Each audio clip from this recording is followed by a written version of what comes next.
நான் இன்று கற்றுக்கொள்வது என்னவென்றால் நான் மிகவும் ஏமாற்றப்பட்டிருக்கிறேன். மிகப்பெரிய ஒரு பொய் புரட்டு ஒரு இலுமினாட்டி சரி சுற்றி நடந்திருக்கிறது. முதல் பாயிண்ட், உழைத்தால் பணம் அல்ல. இரண்டாவது, கடன் தான் பணம். கடன் டெப்ட் இஸ் மணி. டெட் அது பி சைலண்டா. ஆமா. ஸோ பேங்க்ல போய் அவ்வளோ கூட வேணாம், பேங்க் நினைச்சா உங்க கடனை வந்து காசா மாற்ற முடியும். அவங்களே பிளஸ் போட்டு அவங்களே அக்கௌண்ட்ல போட்டுப்பாங்க. அது குட்டி பேங்க் பண்ணும். பெரிய பேங்க் என்ன பண்ணும்னா பணமா பிரிண்ட் அடிக்கும். ஆனா அவன் நினைச்சாலும் நிறைய பிரிண்ட் அடிக்க முடியாது. ஏன்னா அதுக்குன்னு சில அளவு இருக்கு. ஸோ நிறைய பணம் அடிச்சா வேல்யூ குறைஞ்சிரும். தங்கம் டைமண்ட் மாதிரி எவ்வளவு கம்மியா இருக்கோ அவ்வளோ வேல்யூ அதிகம். ஸோ அதெல்லாம் ஓகே. இப்போ நம்ம வந்து பிரிண்ட் அடிக்கிற பவர் வந்து சின்ன பேங்க்குக்கு இல்லை, பெரிய பேங்க்குக்கு இருக்கு. அந்த பேங்க் பேர் தான் சென்ட்ரல் பேங்க். நம்ம அது பேர் ரிசர்வ் பேங்க் ஆஃப் இந்தியா.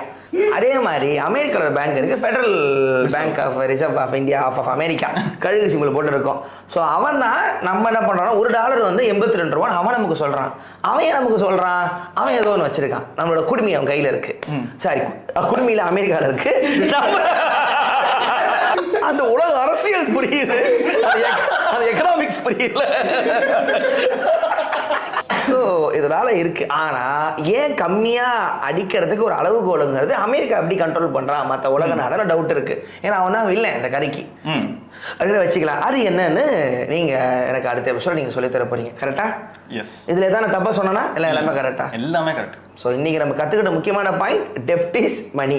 உங்கள் கடன் காசு, உனக்கு இல்லை பேங்க்கு. அதான் முக்கியம்.